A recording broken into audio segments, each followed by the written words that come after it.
You've been on the road. The president's been on the road, yes, hitting the trail hard.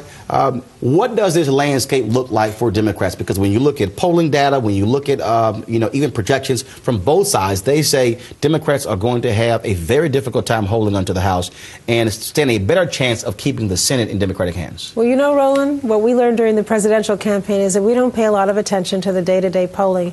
The most important poll is the one on Election Day.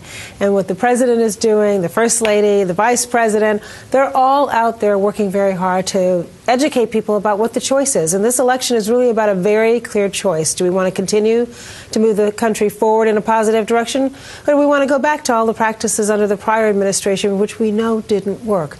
And so we're out there. The excitement is terrific. I was with the president last weekend when he was in Ohio, and the outpouring of support is just fantastic, and we need to keep that going. You talk about going back to the prior policies. At a backyard discussion this week, the president admitted at the White House had not done a good enough job in terms of selling the proposals. Do you believe that looking back in terms of health care, looking at financial regulation, looking at some of the issues, that that his team allowed the opposition to define the hope and change agenda as opposed to really lay it out for the average person to understand?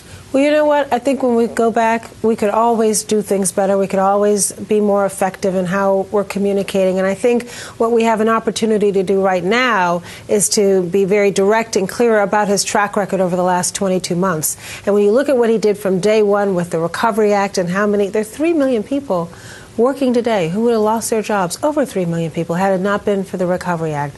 And if you look at health insurance reform and the Affordable Care Act and all the benefits from these initiatives, I think there was so much going on that it was hard for people to really see how it affects them. And the fact of the matter is, our unemployment rate is still too high. And as long as our unemployment rate is as high as it is, people are going to be frustrated and they're going to be angry. And we share that frustration and that anger, which is why the president continues to announce new initiatives for stimulating the economy and getting our country moving again. I would remind you that in the last 6 months of the prior administration, our country lost 4 million jobs.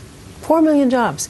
We'd had 22 consecutive months of job loss in the country. In the last 9 months, we've had private sector job growth. So we're moving in the right direction, but it's going to take a lot of hard work to get us where we want to be. And I think part of what happened is when the president took office, we really began to appreciate the magnitude of this economic crisis that we were in, the worst crisis since the Great Depression, and he had to spend a lot of time in Washington working hard to come up with solutions to the problem. And I think he missed being out and engaging with the American people, and he's enjoying it now, and we're going to do more of it going forward.